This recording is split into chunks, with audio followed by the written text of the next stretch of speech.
الحمدللہ والصلاة والسلام علی رسول اللہ۔ ایک خاتون کا بیٹا زنا کاری میں ملوث ہے تو کیا بیٹے کے کرتوتوں پر اس خاتون کی پکڑ بھی ہوگی؟ سوال کیا گیا ہے۔ میرے بیٹے کی عمر 15 سال ہے، اس کی پیدائش اور پرورش امریکہ میں ہوئی ہے۔ میرے بیٹے کی سہیلیاں بھی ہیں اور مجھے ابھی پتہ چلا ہے کہ وہ ان میں سے ایک کے ساتھ جسمانی تعلقات بھی قائم کرتا ہے۔ اس کی اس حرکت پر مجھے گناہ کا احساس ہوتا ہے، لیکن مجھے معلوم نہیں کہ میں کیا کروں۔ کیا بیٹے کے گناہوں پر اللہ تعالیٰ مجھے سزا دے گا؟ الجواب بعون اللہ سبحانہ و تعالی۔ دینی نقصان در حقیقت حقیقی نقصان ہے۔ اللہ سبحانہ و تعالی ہم سب کو دینی نقصان سے محفوظ رکھے۔ انسان کو اپنے بعد سب سے زیادہ اپنی اولاد عزیز ہوتی ہے۔ اولاد کے ذریعے ہی انسان خوش ہوتا ہے اور اپنی آنکھیں ٹھنڈی کرتا ہے۔ فرمان باری تعالیٰ ہے والذین یقولون ربنا هب لنا من ازواجنا وذریاتنا قرۃ اعین واجعلنا للمتقین اماما۔ اور رحمان کے بندے کہتے ہیں، اے ہمارے پروردگار، ہماری بیویوں اور اولادوں سے ہمیں آنکھوں کی ٹھنڈک عطا فرما اور ہمیں متقین کا پیشوا بنا۔ سورۃ الفرقان آیت نمبر 74۔ لیکن دلی خوشی اور آنکھوں کی ٹھنڈک صرف اس اولاد سے ملتی ہے جو اللہ تعالیٰ کی اطاعت کرے اور نیک ہو۔ حسن بصری رحمۃ اللہ علیہ کہتے ہیں، آنکھوں کی ٹھنڈک یہ ہے کہ اللہ تعالیٰ اپنے بندے کو اس کی بیوی، بھائی اور رشتہ دار سے نیکی دکھلائے۔ اللہ کی قسم، انسان کو اس کا بیٹا یا والد یا رشتہ دار یا بھائی اللہ کا اطاعت گزار نظر آئے، اس سے بڑی کوئی بات نہیں ہے۔ ریفرنس کے لیے دیکھیے تحفۃ المودود از ابن قیم صفحہ نمبر 424۔ بلا شبہ والدین سے جو سب سے اہم باز پرس ہوگی وہ بچوں کی حفاظت، دیکھ بھال، اطاعت الہی پر تربیت اور اللہ تعالیٰ کی نافرمانی سے نفرت کے بارے میں ہوگی۔ فرمان باری تعالیٰ ہے یا ایھا الذین آمنوا قوا انفسکم واہلیکم نارا۔ اے ایمان والو، تم اپنی جانوں اور اہل خانہ کو آگ سے بچاؤ۔ سورۃ التحریم آیت نمبر 6۔ امام مجاہد اور دیگر سلف صالحین اس آیت کی تفسیر میں کہتے ہیں کہ اپنے اہل خانہ کو تقوی الہی کی تاکیدی نصیحت کرو اور انہیں باادب بناؤ۔ اسی طرح قتادہ رحمہ اللہ کہتے ہیں، انہیں اطاعت الہی کا حکم دو اور اللہ تعالیٰ کی نافرمانی سے روکو۔ صحیح بخاری اور صحیح مسلم میں جناب عبداللہ بن عمر رضی اللہ عنہما سے مروی ہے کہ رسول اللہ صلی اللہ علیہ وآلہ وسلم نے فرمایا، تم میں سے ہر آدمی ذمہ دار ہے اور اس سے اس کی ذمہ داری کے بارے میں سوال ہوگا۔ حکمران ذمہ دار ہے اور اس سے اس کی رعایا کے بارے میں سوال ہوگا۔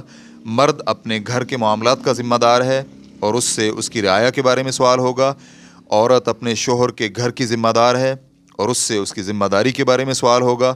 خادم اپنے آقا کے مال کا محافظ ہے اور اس سے اس کے بارے میں سوال ہوگا۔ توجہ کرو، تم میں سے ہر ایک شخص ذمہ دار ہے اور ہر ایک سے ہی اس کی ذمہ داری کے بارے میں پوچھا جائے گا۔ اس حدیث کو امام بخاری حدیث نمبر 2554 اور مسلم حدیث نمبر 1829 نے روایت کیا ہے۔ تو اس حدیث میں ہر مکلف شخص کے مواخذے کی دلیل ہے کہ اگر اس نے اپنے ماتحت افراد کے متعلق کوتاہی کی تو اس سے باز پرس ہوگی۔ پھر اس حدیث میں صراحت کے ساتھ والدین کو بھی اس بنیادی اصول میں شامل کیا گیا ہے کہ مرد اپنے گھر کے معاملات کا ذمہ دار ہے اور اس سے اس کی رعایا کے بارے میں سوال ہوگا۔ عورت اپنے شوہر کے گھر کی ذمہ دار ہے اور اس سے اس کی ذمہ داری کے بارے میں سوال ہوگا۔ تو بچوں کی ذمہ داری والدین پر ہے، کیونکہ دونوں کو ہی حکم دیا گیا ہے کہ وہ اپنی اولاد کو جہنم سے بچائیں، اللہ تعالیٰ کے احکامات کی تعمیل کروائیں اور نواہی سے دور رکھیں۔ چنانچہ اگر والدین اولاد کی صحیح تربیت کی ذمہ داری اچھے انداز سے ادا کریں، اس میں کوتاہی نہ کریں، تو پھر اگر اولاد منحرف ہو جائے تو والدین پر کوئی گناہ نہیں ہے۔ فرمان باری تعالیٰ ہے وَلَا تَزِرُ وَازِرَةٌ وِزْرَ أُخْرَىٰ۔ کوئی بوجھ اٹھانے والی جان کسی دوسرے کا بوجھ نہیں اٹھائے گی۔ سورۃ الانعام آیت نمبر 164۔ جب ہر ایک کو شریعت کی روح سے اور بدیہی طور پر یہ بات سمجھ میں آتی ہے کہ اگر بچوں کی تعلیم و تربیت میں کوتاہی کی تو بچوں کے منحرف ہونے کے بارے میں ان سے باز پرس ہوگی، تو جو خاندان مغربی ممالک میں رہتے ہیں ان کی اپنے بچوں کے متعلق ذمہ داری کسی اور نوعیت کی ہوگی۔ ایسے شخص کی ذمہ داری سب سے الگ تھلگ اور سب سے بڑی ہوگی کہ جس نے اپنے جگر گوشے کو ہاتھ باندھ کر مغربی تہذیب کے دریا میں بہا دیا۔ جو حالت اس وقت آپ کے بیٹے کی ہے اور ایسے بہت سے واقعات ہیں، ان سب میں معاملات حد سے بڑھنے سے پہلے اقدامات ضروری ہوتے ہیں۔ چنانچہ اسلام میں اجنبی لڑکے اور لڑکی میں کوئی دوستی نہیں ہوتی، بالخصوص آپ کے بیٹے کی عمر میں۔ لیکن یہاں اہم سوال یہ ہے کہ اب کیا اور کیسے کیا جائے۔ آپ دونوں یعنی بچے کے ماں باپ ہر ایسا ہیلہ اور وسیلہ اپنائیں جن سے آپ اپنے بچے کو اس گناہ گار دوستی سے فوری طور پر دور کر دیں۔ اپنے بیٹے کو اجنبی لڑکیوں سے دوستی نہ کرنے دیں، چاہے ابھی تک یہ دوستی زنا کا سبب نہ بھی بنی ہو، کیونکہ ہم نے پہلے ہی بتا دیا ہے کہ شریعت میں ایسے تعلقات منع ہیں۔ ان حرام دوستیوں سے دور کرنے کا فوری اور ممکنہ ذریعہ یہ بھی ہو سکتا ہے کہ اس کی فوراً شادی کر دی جائے، اس لیے کہ نبی مکرم صلی اللہ علیہ وآلہ وسلم کا فرمان ہے، اے نوجوانوں کی جماعت، تم میں سے جو شادی کے اخراجات کی استطاعت رکھتا ہو تو وہ شادی کر لے، اور جس میں استطاعت نہ ہو تو وہ روزے رکھے، یقیناً روزے اس کے لیے شہوت توڑنے کا باعث ہوں گے۔ متفق علیہ۔ شہوت توڑنے کا مطلب یہ ہے کہ گناہ میں ملوث ہونے سے بچائیں گے، لیکن آپ دونوں اس بات سے بخوبی واقف ہیں کہ نوجوانوں کو ایسے تعلقات سے دور کرنا کوئی آسان چیز نہیں ہے، بلکہ جس علاقے میں آپ رہتے ہیں وہاں یہ کام ناممکن بھی ہو سکتا ہے، کیونکہ جس مغربی ماحول میں نوجوان نسل کی پرورش ہو رہی ہے، یہ ماحول ہر قسم کے شبہات اور شہوات سے رنگین ہے۔ ان فتنوں نے وہاں پر پیدا ہونے والی مسلمان کی دوسری اور تیسری نسل کو ایسی قوم بنا دیا ہے کہ وہ دن بدن اسلامی شعائر اور شریعت سے دور ہوتے چلے جا رہے ہیں۔ اسلامی اقدار کی جگہ پر مغربی اثرات کو دلوں میں جگہ دی جا چکی ہے، اور معاملہ یہاں تک پہنچ چکا ہے کہ یہ نسل صرف اس حد تک مسلمان ہے کہ یہ مسلم گھرانے میں پیدا ہوئی ہے۔ تو اس صورتحال میں ایک بار پھر آپ سے سوال ہے، کیا آپ حکم الہی کی تعمیل کی استطاعت رکھتے ہیں؟ کیا آپ کو اپنی ذمہ داری میں کوتاہی کا احساس ہے؟ پھر کیا آپ اپنی اولاد کے ضائع ہونے سے ڈر بھی رہے ہیں؟ اور کیا آپ ماضی میں جو کچھ ہوا ہے اس کی اصلاح کرنا چاہتے ہیں؟ ان سب چیزوں کی وجہ سے کیا آپ دنیاوی چکا چوند کو قربان کرنے کے لیے تیار ہیں کہ آپ مغربی ممالک سے واپس اپنے ملک میں آ جائیں، یا کسی ایسے علاقے میں آ جائیں جہاں آپ اپنے دین کو تحفظ دے سکیں؟ یہ اقدام فوری کرنے والے ہیں، کوئی پتہ نہیں کب موت آ جائے اور سب راستے بند ہو جائیں، اور پھر کہنے والا کہتا ہی رہ جائے، رب ارجعون لعلی اعمل صالحا فیما ترکت کلا انہا کلمۃ هو قائلوها ومن ورائہم برزخ الی یوم یبعثون۔ اے میرے رب، مجھے واپس بھیج دیں، شاید کہ میں سابقہ زندگی میں چھوڑے ہوئے اعمال کر سکوں۔ ہرگز ایسا نہیں ہوگا، یہ تو اس کی کہی ہوئی ایک بات ہوگی، اور وہ تو قیامت کے دن تک عالم برزخ میں ہیں۔ سورۃ المؤمنون آیت نمبر 99 تا 100۔ یہ اقدام اپنے اعمال کے نتائج اور انجام سامنے آنے سے پہلے کرنے والے ہیں۔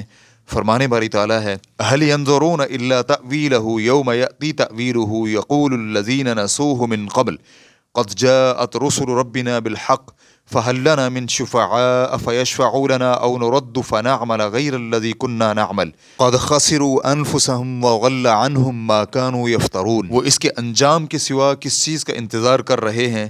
جس دن اس کا انجام آ پہنچے گا تو وہ لوگ جنہوں نے اس سے پہلے اسے بلا دیا تھا کہیں گے، یقیناً ہمارے رب کے رسول حق لے کر آئے تھے، کیا ہمارے لیے کوئی سفارش کرنے والے ہیں کہ جو ہماری سفارش کریں یا ہمیں واپس بھیجا جائے تو ہم اس کے برخلاف عمل کریں گے جو ہم کیا کرتے تھے۔ بلا شبہ انہوں نے اپنی جانوں کو خسارے میں ڈالا اور ان سے گم ہو گیا جو وہ جھوٹ بنایا کرتے تھے۔ سورۃ الاعراف آیت نمبر 99۔ یا آپ سمجھتے ہیں کہ آپ کے کندھوں پر آنے والی ذمہ داری ان قربانیوں کے مستحق نہیں ہے؟ ممکن ہے کہ آپ کہیں، آج کل تو مسلمانوں کے ممالک بھی فتنوں اور گناہوں سے بھرے پڑے ہیں، لہٰذا ہمیں کہیں بھی ایسا صاف ستھرا ماحول نہیں ملے گا جو اولاد کی عین شریعت کے مطابق تربیت کے لیے موزوں ہو، تو پھر مغربی ممالک سے وہاں جانے کی کیا ضرورت؟ تو کہا جائے گا، جی ہاں، آپ کسی حد تک ٹھیک کہہ رہے ہیں، لیکن اگر ہم 100% خیر حاصل نہ کر سکیں تو ممکنہ حد تک خیر حاصل کرنا ہم پر لازم ہے۔ اسی طرح اگر ہم برائی سے 100% بچ نہ سکیں تو جس قدر ممکن ہو اتنا تو ہمیں برائی سے بچنا چاہیے۔ پھر ہر جگہ کی خرابیاں بھی یکساں نہیں ہوتیں، تو یہاں پر صرف اپنے آپ کے ساتھ سچا برتاؤ اور رویہ رکھنے کی ضرورت ہے۔ اللہ تعالیٰ نے بھی سچ فرمایا، بل الانسان علی نفسہ بصیرہ ولو القی معاذیرہ، بلکہ انسان اپنے بارے میں خوب جانتا ہے چاہے کتنے ہی بہانے پیش کرے۔ سورۃ القیامہ آیت نمبر 14 تا 15۔ اللہ تعالی ہمیں اور آپ کو اپنے محبوب اور رضا کے موجب عمل کرنے کی توفیق عطا فرمائے، آمین، واللہ تعالی اعلم۔ اسلام کیو اے ریکارڈنگز، مؤسسۃ الشیخ محمد صالح المنجد، المملکۃ العربیۃ السعودیہ، فتویٰ نمبر 52893۔ والسلام علیکم ورحمۃ اللہ وبرکاتہ۔